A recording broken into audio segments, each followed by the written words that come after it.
All right, good morning. Anna, one of my favorite people, is here today. This is Anna.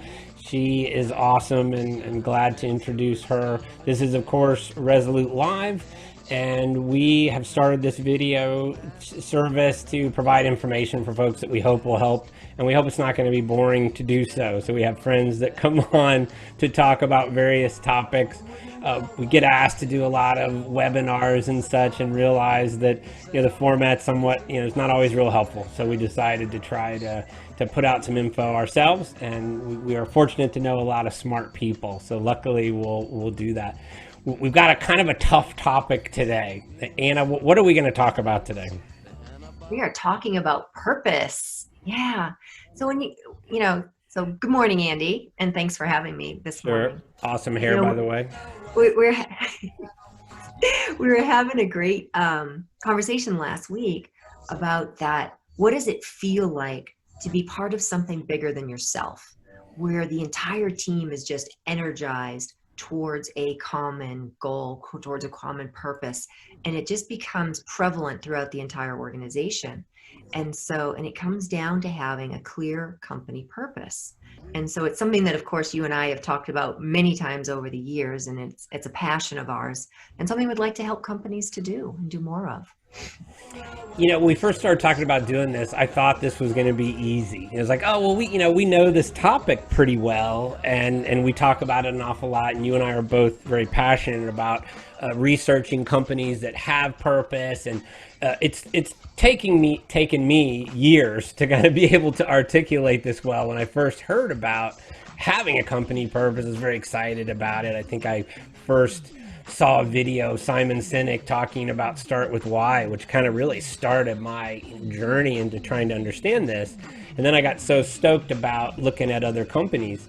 When we started kind of making an outline for a video to talk about, I was like, wow, that there's so much that goes into this topic. And I've found, because the conversation always comes up pretty much with every one of my clients. I'm of course in the design field, and I'm always trying to get folks to articulate what they believe in, so that we can try to put that into the design. Which at first they go, "What does that mean?" And so we end up having a deep conversation. What I find is most people have a lot of deep held beliefs. They just don't know how to articulate it well. So what we decided to talk about today, as opposed to maybe the grander topic of why do you have a purpose and what's so important, everyone knows that they want some sort of a statement and something that they can write down to kind of inspire their team to come together, and beyond that, maybe make a list of things that they value and want to be part of their organization. So as opposed to trying to get the grand topic, we thought we would kind of parsect it into, how do you write those words? And I call it words that matter, as opposed to words that don't. And I'm going to start with a little story that I told you a little bit about, and I don't know that I told you the full horror of it, but I remember very well early in my career. I think it was in my mid 20s. I was working for a pretty cool entrepreneurial company. We were a small restaurant company. Actually, started we had one restaurant. I worked on the grill, as everybody did, and washing dishes and cutting French fries and such. And the company started to get a lot of interest, because we were doing a huge amount of sales in literally like 200 square feet. And it was insane. Very busy place. People lined up all day to eat little sandwiches that we were making, and they were very specialized. So the company got a lot of interest. We started to think about growing. We actually got some franchisees that wanted to buy a franchise, and very quickly the owners started looking around at the people that were standing there and said, well, who can do what? And I had an interest in design, and was good at kind of figuring out small things. As well, I'll try to do that, and thank God they gave me the opportunity to do that. One day, after I think it was a couple years in, they called us all to have a strategy meeting, and it was kind of like the first offsite I had ever been to, and they did it at a fireside chat at the founder's home, which of course later it was ironic. It was a Saturday night, which was private time and all that. But so they called it. But we were stoked, like to go there. It was like the first time I'd ever been invited to participate in something like that. And at the time, we were working like a lot of young companies. We were probably working 100 hours a week, and everybody was just on edge trying to win. It was a very exciting time. So I was really excited to go there. So we got there, we sat down, and they unveiled, they said, hey, okay, so we went to this seminar, and it was really life-changing thing. We were talking about what value to us and all that. And I wrote this document, and basically the owner just handed out this document and said, well, here's what we're going to do from now on.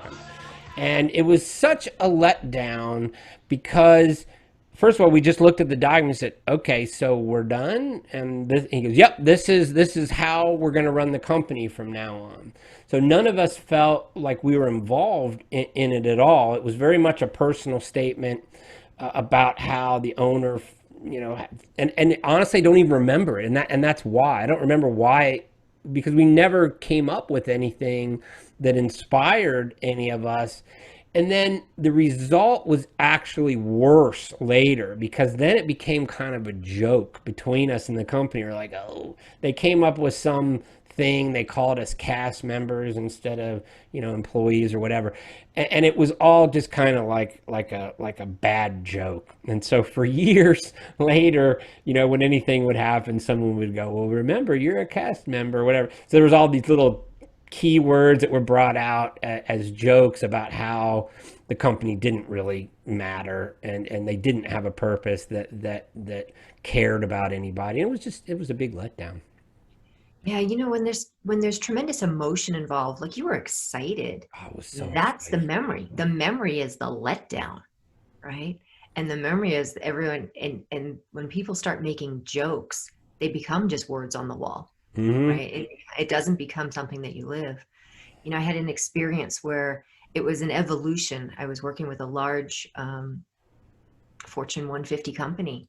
And it had been freed. We had the senior vice president that believed in people and spreading power and influence down to the lowest common denominator, that, well, who are the experts? Who are the experts at ordering? Who are the experts at, this position or that position? And allow them to be involved in scheduling and ordering and in decision making. Wow. And it was so freeing. I was beyond excited. I dove in, and it was just wonderful. And so we had this couple of years of evolution, of really growing the team and allowing people to think and be the best versions of themselves, right? Feed their soul day in and day out. Wow. And we got a new president. Now, we had a president. He left and then came back a few years later. And prior to this freeing, it had been very much a command and control environment, top down. I say, you do, Yeah. all about the numbers and only the numbers. And so we had this freeing that people mattered and your brain mattered and you could add value. And it was just invigorating.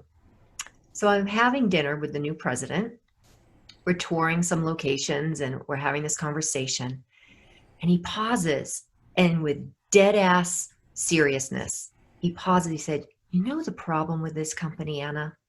We've allowed our people to think too much. Oh my God.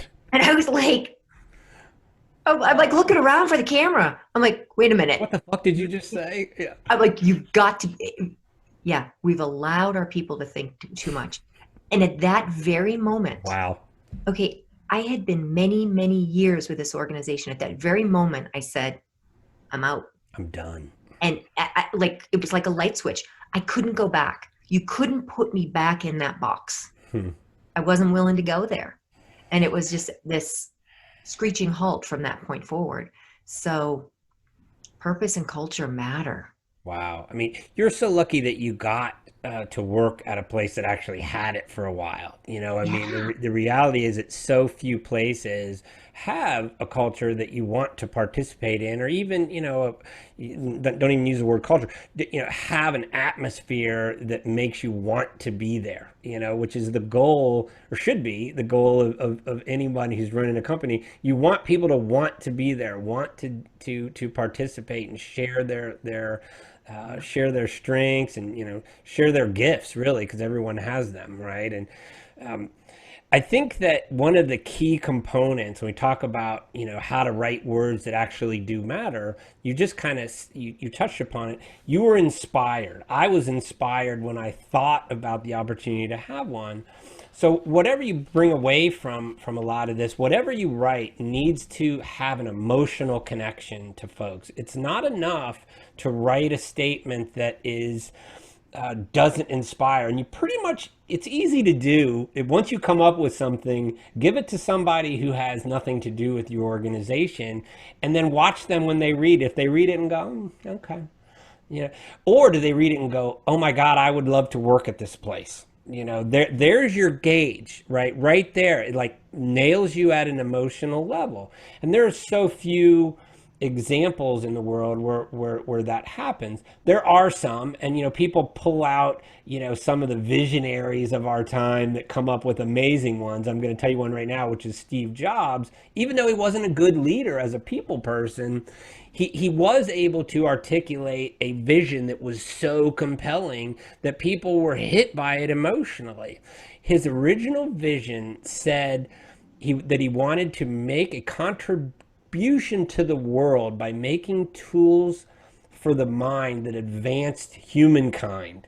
And it's like, wow, that created the most valuable company in the entire world because it was totally driven by that. And they got all those folks to just blindly, get behind that amazing vision. And and Andy, with that type of vision, it's so aspirational, yeah. but it's also a guiding light.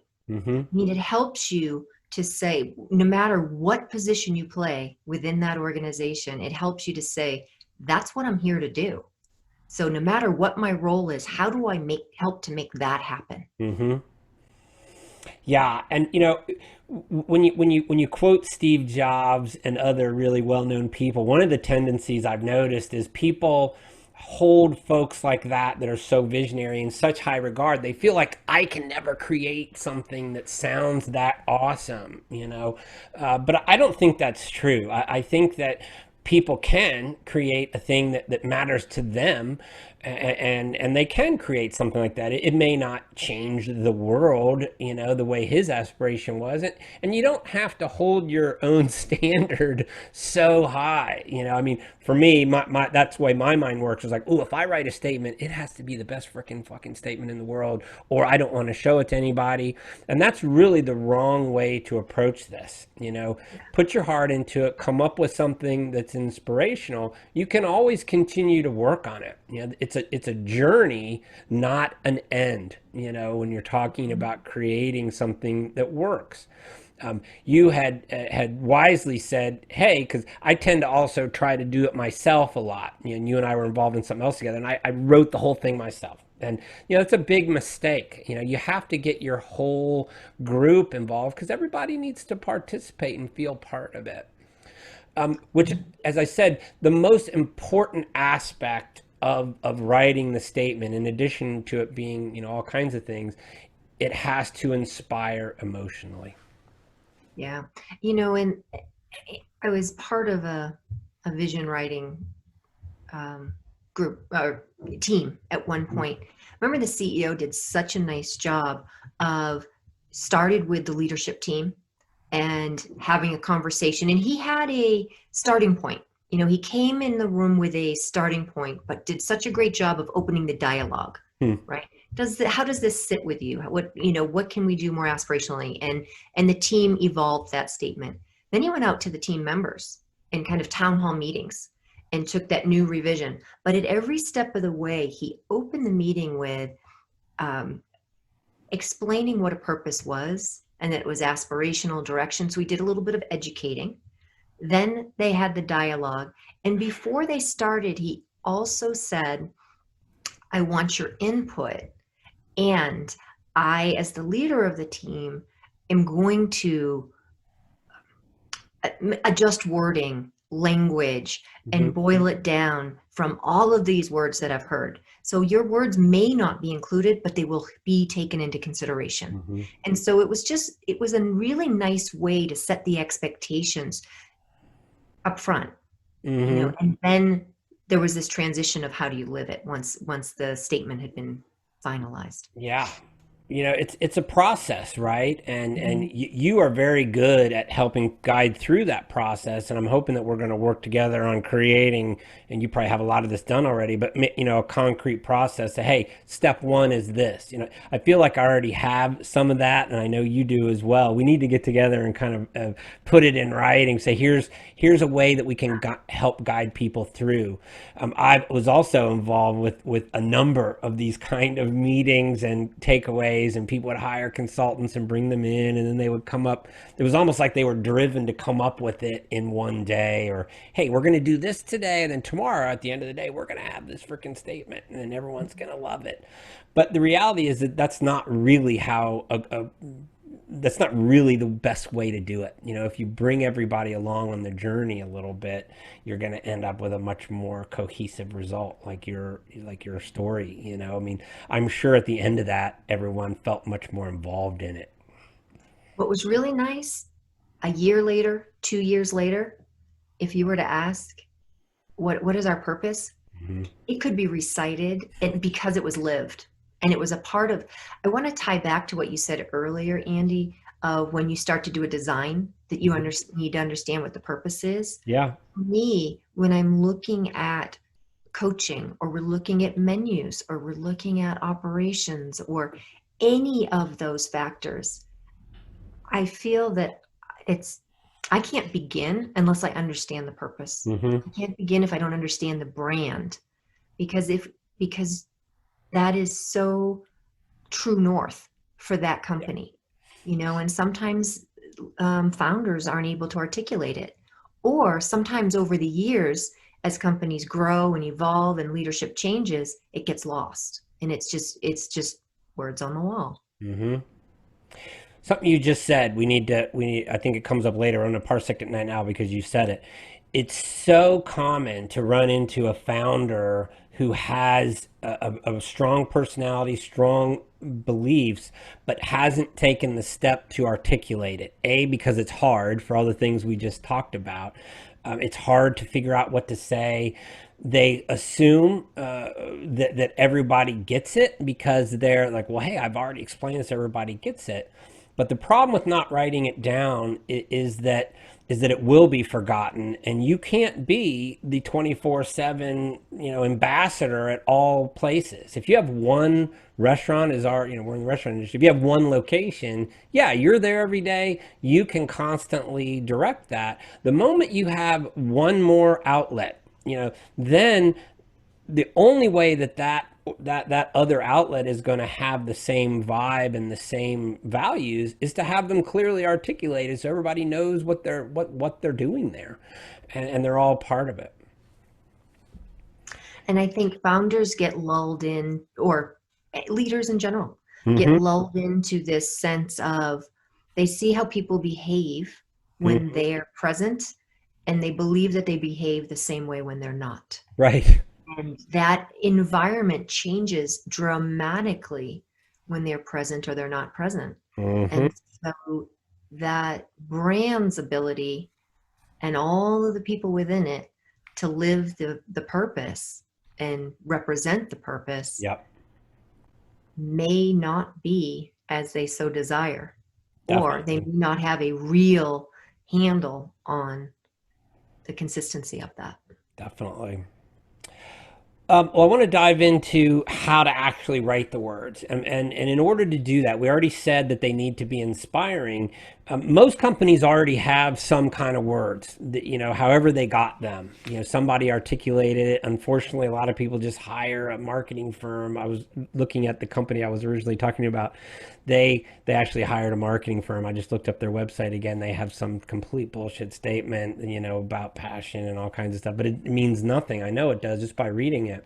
So you kind of you can look at other companies that have a poor one to understand what makes a good one. So I picked out a couple to talk about. They're actually in some of these come from Simon Sinek's book Infinite Game, because they're such good examples of ones that are uninspiring. Vizio, okay, which a company that makes good stuff. Their vision, their mission says that it's to deliver high performance, smarter products with the latest innovations at significant savings that we can pass along to our consumers. Now, take them at their word. They may do all of those things really well. Maybe they make great stuff. It's inexpensive. But does that statement make you want to run out and apply for a job there? Does it make you want to go, wow, I want to participate in that? The answer is obviously no, right? So, they could achieve all those things by having a purpose that was better. And I don't want to put words into their mouths because I'm not them, but that's the principle we talked about earlier. If you write something, go give it to somebody else. Go, hey, if this was my company's purpose, would you want to come share this vision with me? And if the answer is no, then you need to try harder, and dig a little deeper. Another one, No, Levine. Andy, there's one from Lenovo Oh yeah, yeah, as yeah. well. Yeah, and it's our mission is to become one of the world's greatest personal technology companies. We aspire to achieve the objective by leading in three key areas: personal computers, lead in PCs, and be respected for our product innovation and quality. Now, for me, that's not exactly inspiring, but in addition to that, it limits you Mm-hmm. as the world changes. Right? So 2 years from now, 3 years from now, personal computers could be a thing of the past. We don't know that. And so if you constrain yourself to that, you may cause failure down the road inadvertently. What do you mean by that? That's a really interesting topic. We have that listed later, but yeah, that's super cool. What do you mean? Well, what I mean is, I'm going to have you share the story because there's a great story about Kodak, Okay. about Yeah. failure. Yep. And Yeah. Let me share it. I again, I also learned this in the Infinite Game book, and there's a bunch of other examples that I came up with later. But I thought it was so good because Kodak's original statement was making photography accessible to everyone. So that was their original kind of deal. Later, many years later, obviously what happened with Kodak is because they had that statement, they immediately started making photography accessible to everyone. When they first started, it was literally back in the day when there was no such thing as going to buy film in a can, and you couldn't develop your own film, or you couldn't even take it anywhere. A normal person could not take a picture of their family, and then go get it printed. It didn't happen. So they created that. They created the film. They created the ability to go take it someplace and have it developed and brought back to you. It was only professional photographers that did that.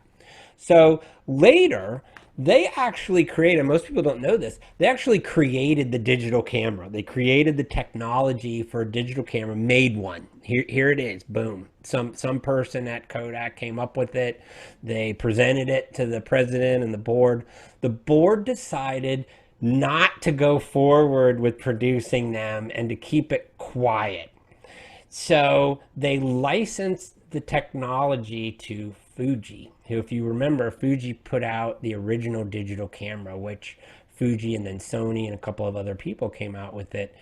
And boom, there was a digital revolution was born and everyone was taking a cajillion pictures. Now imagine if Kodak would have stuck with that as their original their original purpose, and said, well, yeah, we're going to adopt this new thing. What they were doing was trying to protect the film business. They were selling a gajillion rolls of film in cans and little things that we stuck in our cameras, and then the processing was all being purchased through them, right? So they were protecting that and not looking to the future, which it's just such an amazing example. Another one that I really love is talking about the music industry. You think about the music industry, it's always been called that. You've heard that your whole life, oh, the music industry. What they were really doing, however, was they were in the business to sell records. Now, imagine if they would have considered themselves as getting music into the hands of more people, or something along the lines of inspiring the world through music or whatever. It would have caused them to think about distributing music in different ways, so that when the digital revolution took place, they might have even invented it as opposed to just fighting against it, which they fought tooth and nail against it. And then eventually it took, again, Steve Jobs to come out with, hey, here's a digital device that can distribute, and the software backup with iTunes that changed the world, right? So had they thought of themselves in that way, it might have changed their entire future. There's a couple things there, Andy. One is the innovation, Mm-hmm. right? This purpose that keeps the mindset of the entire group to continuously innovate and move forward, Mm-hmm. because it's an aspirational goal. So it's an aspirational statement that you're striving for, and that can change with wherever the world goes and wherever the Mm-hmm. industry goes. The other piece is involvement. If it's a top-down organization and it's just the leaders, you're looking at just a few people to keep that top of mind, versus when you have an entire organization that is living its purpose and they understand that innovation, or this aspiration of that direction that we're going, that true north, that brand vision. Now you have these ideas coming from places you'd never imagine, Mm-hmm. whether it's a younger generation or a different perspective, different walks of life, that whole diverse piece of it. With it, it creates this workforce of ideas that can, in a tank that's organic, if it's accepted by leadership and it becomes part of how you do it, so that you take that purpose and you encourage others to be living it. And now you as the leadership team, open yourselves to receive feedback, direction, ideas, and you're welcoming and create a safe environment to do so. Mm-hmm.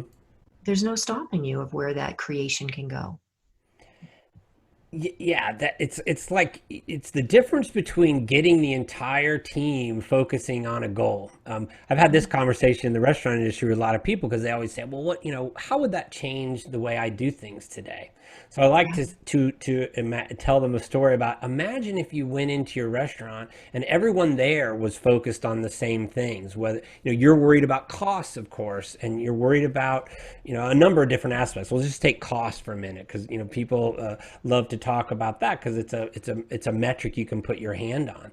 So imagine if the entire organization knew what the cost structure of the business was, because you'd shared it with them. So everybody kind of knew what the profitability was and where the weaknesses were, and they knew you as an open leader that would accept information. So let's say the guy who does the dishes notices that the dish machine uses too much detergent, because he knows that the detergent is part of the profitability, and how much it uses has a direct relation to that. He says, there's something wrong with this machine. It just uses more than it used to, whatever.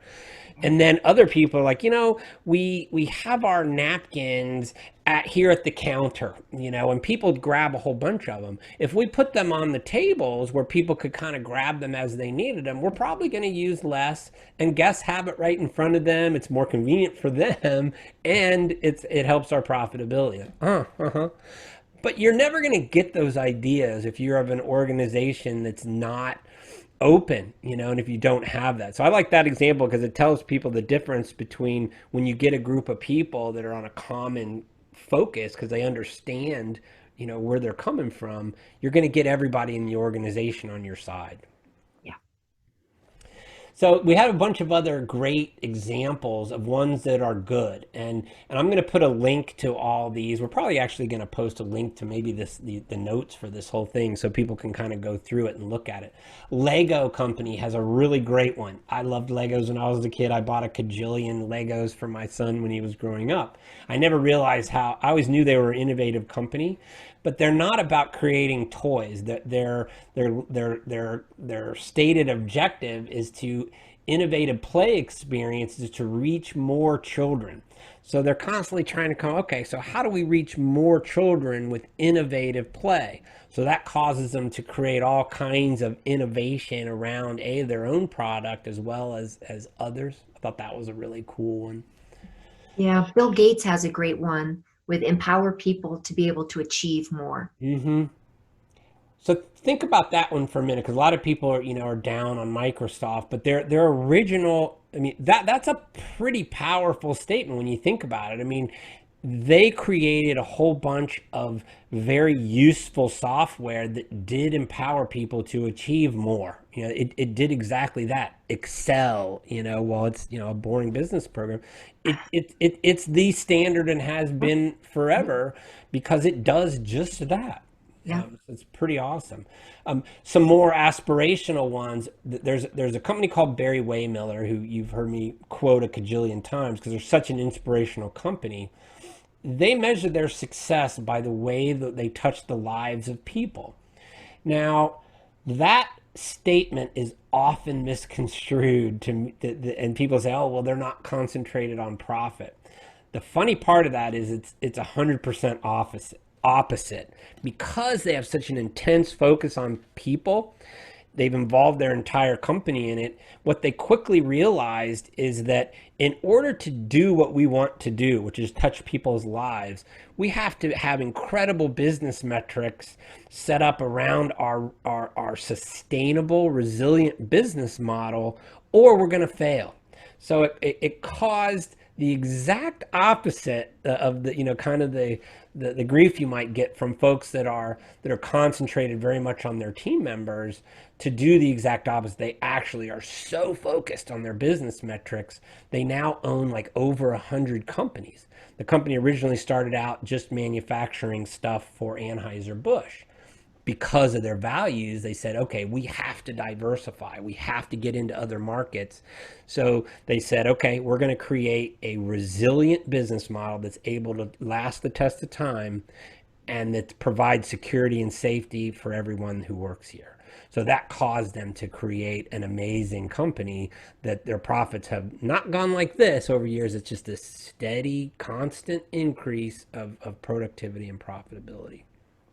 Andy, there's another company called Hancock Lumber, and their mission, these recently changed. It's one of the oldest businesses in America, and in the last 10 years, they've really gone through this transformation. Hmm. And what part of what they did was changed their purpose, and their purpose shifted to enhance the lives of the people that work here. Hmm. Okay, and I get challenged, like, well, it's a business. Mm-hmm. Yeah, it's a business. And guess what else has happened in that time?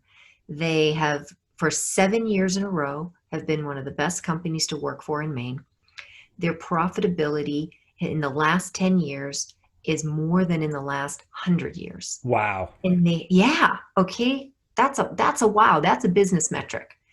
And it's the focus on the people has allowed them to have regular huddles, and they're listening to ideas, and the people are sharing how to and it's about how do you impact their lives at work Yeah. because of how much time they're at work. But now they're saying, wow, it would be safer if we were to do this.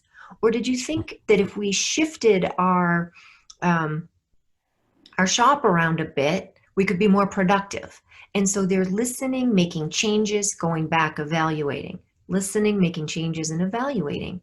And so they've even found ways their teams were working average of 48 hours a week, and they wanted to bring them down to 40 hours a week because they wanted them to have a better life. Yeah. Oh, but they need to make more money. They need the money. So they significantly raised their pay rates. Well, how do you do that and stay profitable? Let's have some conversations about it. And so from the team dynamics, they figured out ways to become more productive, figured out between efficiencies and saving money and being better. So in turn, they significantly rates, reduced hours, improved productivity, significantly improved profitability, and the lives are better. So it's when you really believe in your purpose, magic can happen.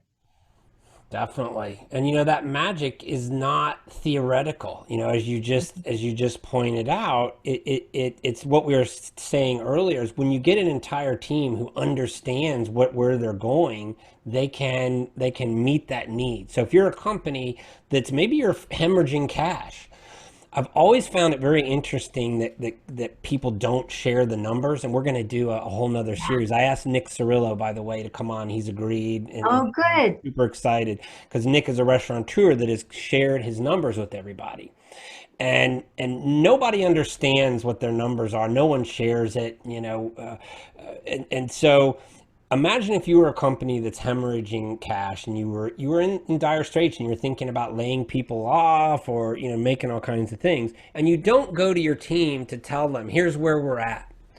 What a huge missed opportunity. So I'll tell a quick story again and we'll move on. But Barry Waymiller, great story about the recession many years ago. Instead of laying people off, they had just come up with their vision not that long before that happened. Maybe it was a few years before that, and he'd been going all over the world, telling people the story about how they believe in people. And the board, of course, immediately said, okay, we've got, all of our orders are gone, shouldn't you lay people off? And he said, I don't think that's living up to what we said. So he went to all the team and he said, what can we do? We need ideas that will not make that happen. So they, like a day later, he was on some international trip. They called him up and they said, Bob, we came up with a really neat idea. We're going to ask the entire company to take basically leaves, non-paid leaves, so that they could share the burden throughout. So they eventually called it, look, so that we're all going to take some suffer, so that no one has to lose everything. What happened because of that is the entire company then was very much aware of the entire financial need. They all came up with a cajillion ideas to save cash, to do things better, to become more profitable. Right after, like a year later, they had one of the most profitable years of their entire existence because they got the entire team behind it. It's Yeah. a very touching story, but a very true one that goes to not only the people aspect, but to the idea of tapping into your team's ability. The janitor, back to the dishwasher story, has an idea that you're not listening to, and so when you open up yourself to do that, then amazing things can happen. So, I wanted to ask you, there's some food companies, since we're a restaurant industry, what are some examples of great of food service companies that have good purposes? One of my favorite purpose is from Native Foods Cafe, Mhm. and it's to inspire the way the world eats. Simple. And Mhm. everything and every decision that they make is about inspire the way the world eats. And the team knows it from top to bottom. They open their meetings with it on a regular basis. Like, here's our purpose. And so when they go into menu ideation or they're going into a training platform or opening a new location, our job is to inspire the way the world eats. As we said earlier, one of the biggest tests of whether or not your purpose or your statement matters, does anybody know it? Like you just Mhm. said, everybody knows it, right? Because they're inspired by it. They know it. They don't have to go, oh, wait a minute, I need to get that card out of my wallet, that says we're about growth and profitability. And Even not do that they those are even do bad the things. hiring process? It's part of how they select and let people know who they are, Mhm. and so they've really integrated it throughout many different places within the company. Mhm. You shared with me another one, Think Food Group, to change the world through the power of food. I think that's an awesome one as well. What do they mean by that, to change the world through the power of food? With Think Food Group, they're doing things worldwide. So not just within their restaurants, and within the restaurants, there's this amazing creativity and unexpectedness about the food when you are dining in one of the restaurants. And when you look at the world and the way that they will show up to founding the world, um, I'm not going to say it right, food. They have an organization. I Hmm. apologize for drawing a blank on the name of it, where they're going to Katrina. They're going to places where devastation has happened in the world and helping to feed. They're Wow. finding ways to have teach people how to use solar powered equipment because they don't have electricity, so that they I can like cook to make differently. food, like to make good Mhm. food with, oh, neat. So that's Yeah, probably causing them to actually create products and things that actually do make them money at the same time while they're, advancing a, more common good. yeah, yeah. So it's dual. They approach it in different ways of how Hmm. they go about doing it, but they have to be profitable in order to participate in the other parts. Right. Yeah. Another good one that I've recently heard about, I knew that I've been following Sweet Green, I've been a fan of theirs for a while. I didn't really know what their purpose was, but it made sense to me not that long ago. Their purpose says inspire healthy communities by connecting people to real food. It actually goes on a little further, but that's the first sentence of it. And if I were them, I would stop right there because it says all that they are. Now, I looked this up because I wanted to see, not that long ago, they came up with what I thought was a pretty innovative program. They called it oh crap, now I'm going to forget what they called it. I think that they called it posting. I think no, that's not the correct word. The idea was every day they would deliver bulk orders to a specific location and not charge a delivery fee. As we all know, delivery is a whole mess, and the charges for that. So they would take a centralized location like a big building where there's a lot of employees, and they called it outposting. They would put an outpost there, and then if you ordered by whatever time, your order would be there with your name on it at a specific time. And I thought about that. I was like, what made them come up with that idea? And it's because they were inspiring healthy communities to connect them with the food that they wanted. They may have been thinking as well as about, how do we get off premise sales? And here's this cool idea. But the idea that they had a greater purpose no doubt causes them to come up with more innovative strategies to do what they're trying to do. They do a whole bunch of other things with that as well by their personal philosophies of wanting to be good stewards to the environment and other things, which has also spawned a lot of things. But it's an example of how their vision gave them the avenue and the channel in which to increase profitability in business by living their value. And the purpose isn't enough, right? This driving force is the foundation and the Hmm. starting point and how it's created. But just by saying the words doesn't make it come alive within the organization, Hmm. right? So you have to do more than that. And to your point where, if a founder goes to 2 locations or 3 locations, all of a sudden, exponentially, their influence goes down. Means, yeah. Yes, significantly, because they're not there, they're not as present. So you have to have other tools in place to educate, to keep it, reinforce Hmm. the behaviors that you want to see, Hmm. right? So you can do that. I mentioned you could do it through the interviewing process. You do it through training, and here's your expectations. You can do it through personal roles, and how that, what each role has a mission to support the greater company's cause. Hmm. We're talking about the dishwasher, right? When he's looking at chemicals, he's looking at how to secure and safe the company. And yet safety is a very important part of that role. Hmm. Quality is a very important part of that role, so that the guests are getting an end product, whether it's clean silverware, clean dishware, speedy items, and done in a safe manner. That's their real mission of their job, not just get back there and do these dishes, clean these pots and pans, make sure the floor's clean.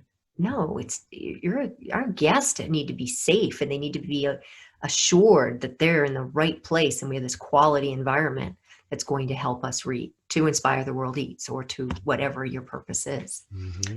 I think also the way that you build it into the jobs, into their position plans, into reviews, into feedback systems as well, that we're recognizing for the right behaviors.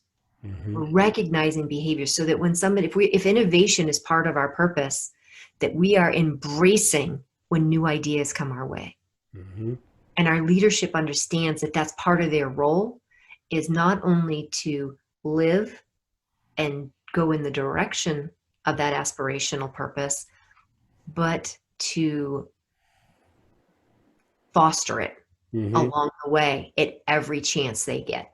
Mm-hmm. Which is a great intro to what I think is the next kind of key component, of all the things you take out of what we talked about today. An inspirational statement is necessary, needs to be something that people can get behind. A way to do what you just described is by having articulated values that you can hold yourself accountable to. And the key word there is accountability. Everyone can say, I want to do this. We believe in this. Here's what our goals are. You have to provide a system in which you articulate where you're going, and then you constantly hold yourself accountable to it. All of those companies some of those that we talked about, the ones that do it really well, that's what they do. It's like a part of their actual system is to say, here's what we value, how did we do it? And then they're constantly going back to that list and all the way down to kind of the review structure that you talked about with employees. That's what it's about. It's about not, hey, did you live up to our values? It's how did we live up to these values as a company? So a great example is when we say, hey, we care about people. Okay, that's great. And I'm glad you do. What programs did you put in place to do that? Articulate it. We're going to do this, this quarter, this year. And then at the end of that time period, you're constantly checking throughout that time, hey, how are we doing on that program we said that was important to us? At the end of that time period, you've got to evaluate how you did. I mean, the reality is you either win, you either succeed or you fail, to some extent. I mean, it may sound harsh, but if you say you care about people, you have to put in place programs that prove it, and then follow up with yourself. And it's the same with other business metrics. Part of the business, that those values are not just those soft ones like care, which is very important, but there are also other ones that you then go back and delineate, how did we do it? So having hardcore values, core values are worded so that they're actionable with a system of accountability. That is how that happens. Now, I've noticed that, and I've looked at so many companies to try. I was trying to figure out, is there, kind of a standard way, that people create, these statements and their values, and how do they do it? And there's a lot of different ways it's articulated. It appears to me that one of the easier ways toward this is to create that statement that's inspirational, and then you follow up with a list of well-articulated values that say, here's what we're going to do, here's how we're, and then establish that accountability as part of it. What am I The missing there? values really, I was just going to say, the values really add to the behaviors, Mm-hmm. right? It's that roadmap of how do we behave here? What is it, what are those norms, Mm-hmm. cultural norms, our behavior set, but that are actually spelled out in those values, right? Mm-hmm. So that people know what they can do and what they not, what they can't do.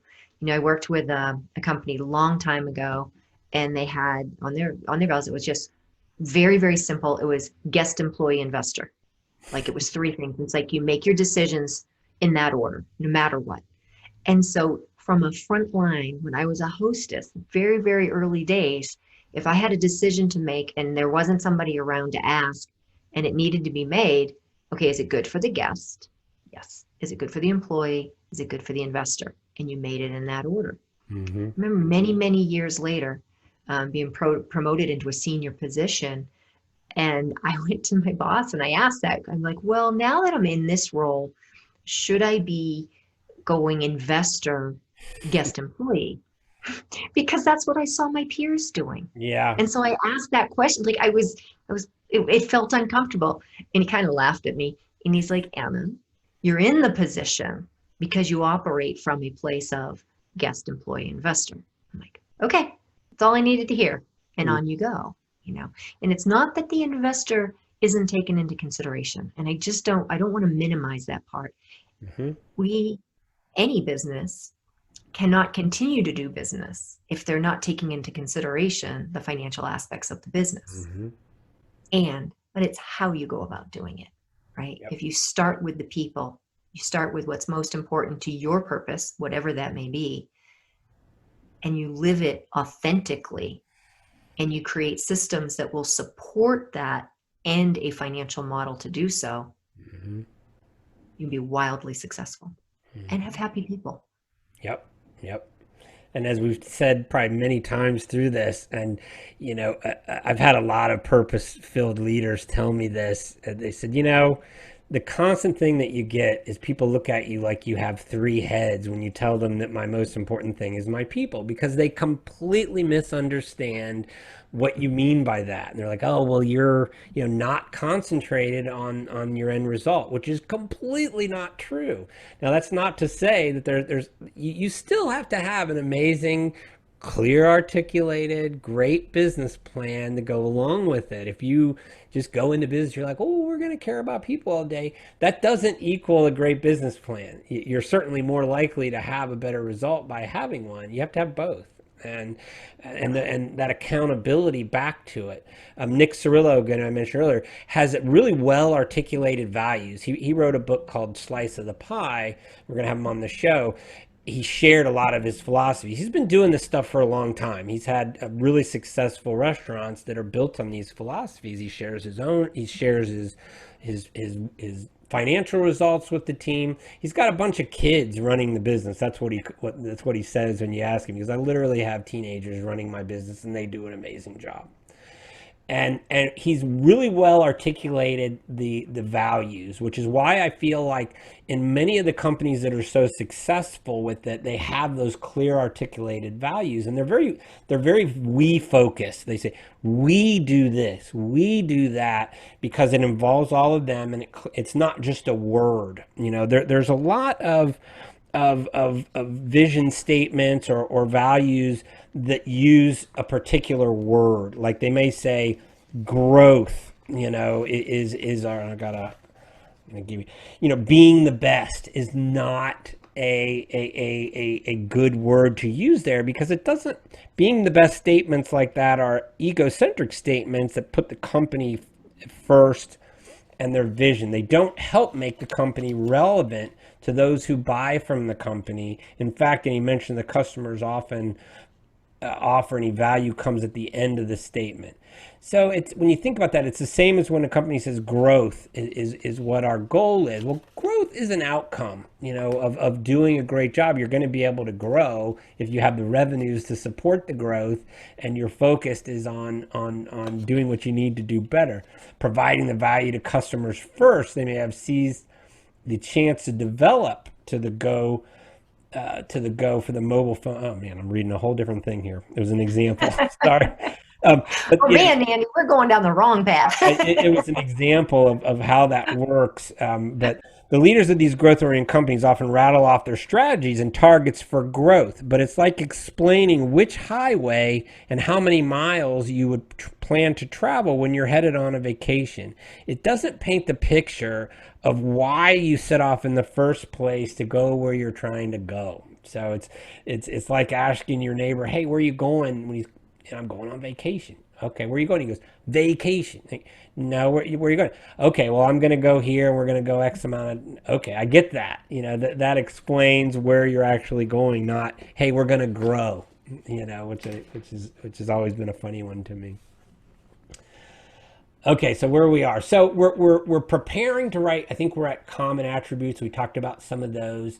The personal accountability, and the responsibility to lead. I'm listing some common attributes now of a number of these companies who succeed so very well at articulating this. I came up with 4 or 5 that I think are that I see in kind of every one of theirs. They all put their team members first, and it manifests itself in a number of ways. They all put a great deal of importance on recognizing personal achievements and celebrating it, and that celebration aspect is really something that stands out. They all seem to go to extraordinary lengths to not only look for the good in folks, but make sure that they know about it. They turn over the power of an organization to the team members who are making the decisions. Like you were talking about earlier, you knew as a cashier how to make those decisions. That's an ingrained part of their values and format, where they're constantly trying to turn more power over to the folks that are actually doing it. They have their clear, sustainable business model, which we've talked about a number of times. I won't rehash that. And then the personal accountability and responsibility to lead. Those are kind of the key things that I see in all of them. I always suggest when I'm working with somebody that it's a good job to prepare for when you start to try to write a vision statement or any kind of a statement, and maybe read a few books that are really good that can help you articulate the concept, because it's kind of overwhelming. When you think about it, you're like, I got to make this perfect. There's so much that goes into it. I started with the book called Start with Why, which was Simon Sinek's, and then eventually The Infinite Game, which is his more recent one, which really articulates well how to come up with what he calls a just cause, but it's basically the same thing as a purpose. I think Everybody Matters by Bob Chapman is an amazing book that talks about that company we talked about. They've had an amazing amount of success for a long period of time. This isn't like some new tech company that puts beanbags out and everybody thinks they're awesome. This is a company that's run by, older people in the manufacturing business, which are companies that one would think, would be very challenging. They have union members involved. They have all kinds of things going on there, and they've been incredibly successful. I also suggest reading a book by Jacko Willink and Leif Babin. They wrote a couple of books. One was called Extreme Ownership, and then they had another one that called Dichotomy of Leadership. Both of them are amazing books. And while it comes at it a different way, the results are very much the same. They put it, some of it in military terms, the accountability piece, and the turning the responsibility over to frontline folks, is all well ingrained in that, and it resonated with me quite a bit. What books do you love? Oh yeah, throw that out at me.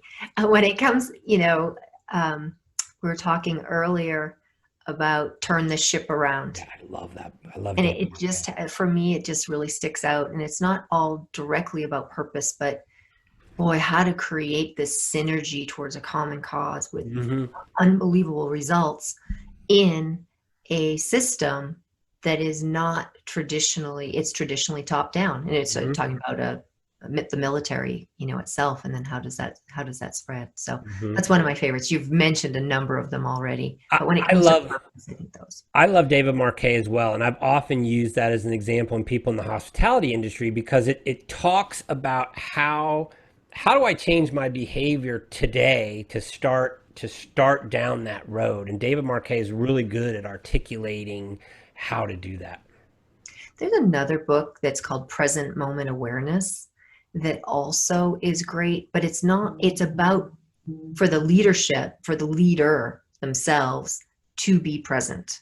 And how are you aware and how do you become conscious, right? Not be on autopilot so that you show up being the best version of yourself and that you are able to live your purpose. You're able to live and teach and guide people with the company's purpose as well. Awesome. All right. Well, I think I want to move on, Anna, to the example that we had, because we covered a lot of the things that we had that we were ready to go. So I'm going to share the screen that's going to show. Anna worked with somebody not too long ago that had a pretty good start on a purpose. And I'm going to share that screen. So there's three pictures here, and if you told me that you kind of took these pictures from their kind of whiteboard in their office, and we kind of challenged each other to, if we were presented with this. So I didn't talk to you about this on purpose because I wanted to, okay, what would I do with this person? And I'm going to tell you Sure. some of my opinions, and then I want you to tell me what your thoughts were because you actually know these people. So for me, it was them. So what I see here, there's Whoa, whoa, three. whoa, whoa, whoa. Wait a minute. I got to give some background if you're going Oh, to totally okay, speak cool, up here. Let me give some background to where cool. this conversation came from. Please. So we're going back to the conversation of um, leaders or founders that are wildly passionate about a purpose Mm-hmm. and they live it, they create systems around it, and they want their team to embrace what they believe in because they believe so strongly. And it's why they have a business, is so that they're able to live this purpose. And that's where this came from, right? Mm-hmm. That's somebody that I just truly respect and enjoy working with because he's just so believes in what he's doing. And one of the times I took some pictures, he knew I took the pictures of these items that were on the wall that were helping to reinforce what he believes and what he wants his company to be. And Mm-hmm. now with that, I'm going to turn it over to you, Andy. Okay. No, I think that's awesome because, I read this and I was stoked when I saw it because it reminded me a whole lot of kind of the way when I was first on this journey to try to figure out, what is purpose? What does it mean? I ended up writing a lot of things that were, these are things that I believe. I want to be this. When you look on the right side, his pledge, he wrote a pledge. And this is very much something that he wrote to himself. Like, I want to remember to do these things. I'm responsible. These are the things that are very important to me. I'm responsible for asking when I need help. I want to make decisions, getting answers, making the right decisions. I have no right to be offended. He was obviously telling himself, he probably has it. He must have felt like I get offended when I shouldn't. So he was reminding himself, back off. I need to be more mindful. I didn't get this sooner. Like, he's a boss. He tells somebody, hey, let's do this, and then feels disappointed about it. I see a little bit of, if I knew him, I would talk to him about Jocko's extreme ownership idea there, because he's got no right to be offended if I didn't get this sooner. The way to look at that from that extreme ownership perspective is, I didn't do enough to make sure that I supported that person in getting that project done, as an example, or I didn't explain to them the time periods that were needed. So it's actually my fault, not theirs, that they didn't get it done, sooner. But I see common threads through a number of these things. The purpose, mission, values, and vision. First of all, it's a lot of information and it's a lot to look at, but there are a number of key words within it. When I read through this entire thing, my thought was I would want to sit down with this person and kind of circle all of the key statements and words that resonate very much with that person personally, to try to help them articulate it further. He wrote the purpose, more than just food. If you had just read that, you wouldn't know what it really meant. So I kind of get it because he's got a lot of passion for doing things that are more than food. But as a purpose, if I were to hand that to 10 different people, they would go, cool, okay. But it wouldn't make them go, Jesus, God, I want to go work for that company because it's so cool. And that's what I would try to inspire him to think about. For me, I like going to the vision there because I Mm-hmm. think the vision almost has it boiled it down to the starting point, right? Wants to be recognized as a hospitality company with purpose. Well, that's okay because that's just having the purpose is going Mm-hmm. to help with that, right? Innovative, developing talent, purpose driven. Okay. So, how do you work with the innovative and developing talent? Because those are the two words that really jump out to me. And it's already about food. So, we may not need to mention food because it's their business. or the innovation through food, that could be. And this development of talent, is there a way to create it in such a way that it becomes um, inspirational in personal growth, Mm-hmm. and versus the developing of I need to develop you, that we create this environment where people are inspired to for ongoing development, personal growth, growth mindset. um, we live we live a life of on the journey, or on a journey, on an innovative journey to better ourselves. I don't know. I'd start playing around with that Mm-hmm. concept, because he has, and the growth piece and the development of yourself, that look in the mirror, also ties to the pledge. Mm-hmm. All of those behaviors we're looking for, um, that would tie. Yeah, I think I agree. I'm gonna guess that you can tell by the other writings here that he probably meant, about that developing talent. He wants other people to succeed. He wants to help them succeed.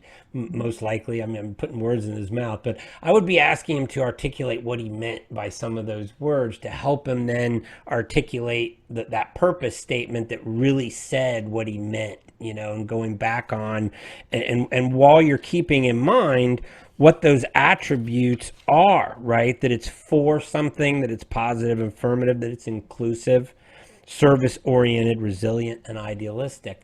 So trying to put him down that road.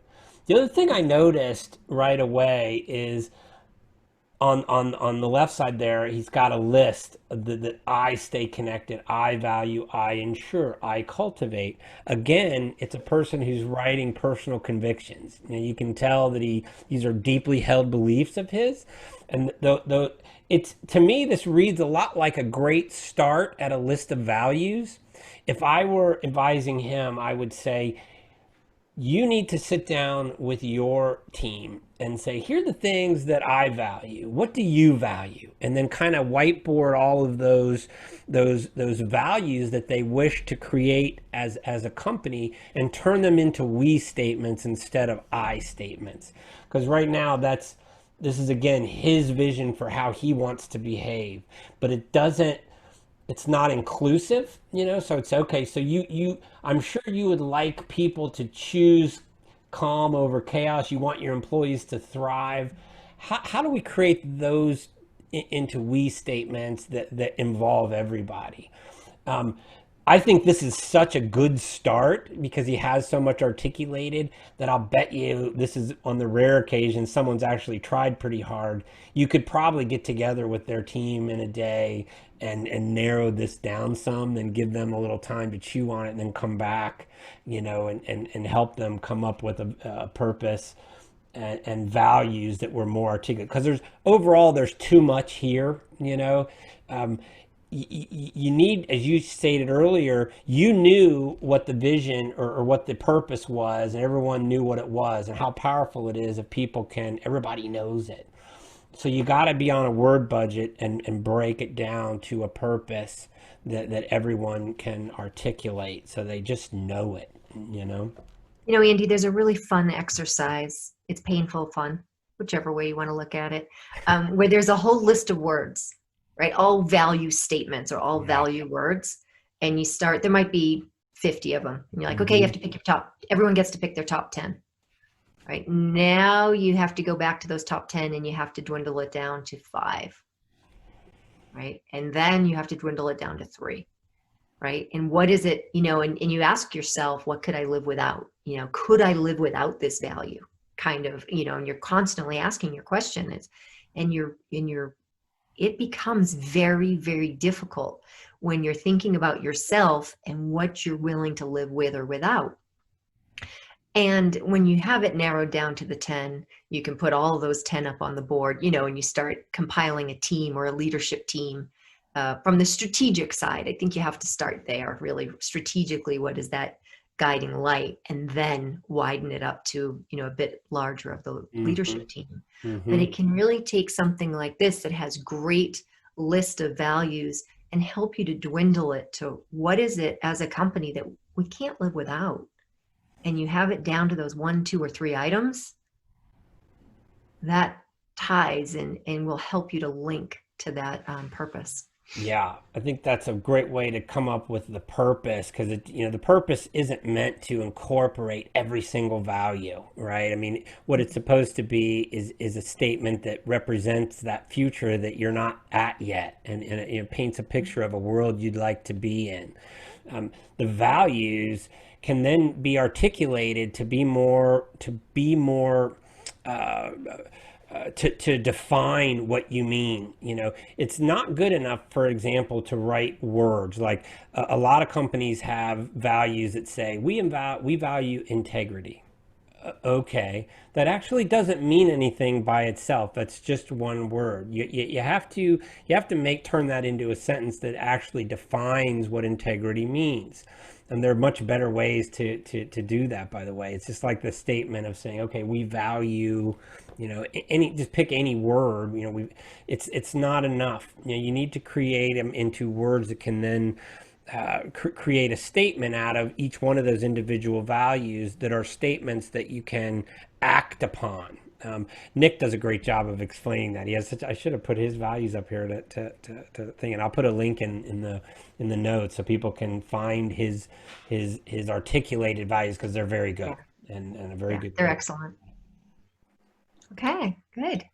Awesome. So we covered a huge amount of information today, and there's a lot in this. As you can tell from all this, this is a journey, and it's not really easy, but when you parsect it down, there are specific steps, and we'd love to help you do that. If you'd like some help doing that, reach out to us. We're happy to provide you that. I'm going to put the notes in there to reach out to Anna or myself or any of the other people that participate. Again, this is Resolute Live. We do these live weekly shows, and we're trying to spread the word and help folks who in all kinds of topics surrounding the restaurant industry. So, what am I missing, Anna? Now you got it wrapped up nice. Thank you. Thanks. So great to have you today. I love you, by the way. I miss you so much, and Thank you. so great to hang with you again. Always great. Thanks, Andy. All Thanks right, so take much for care. being here.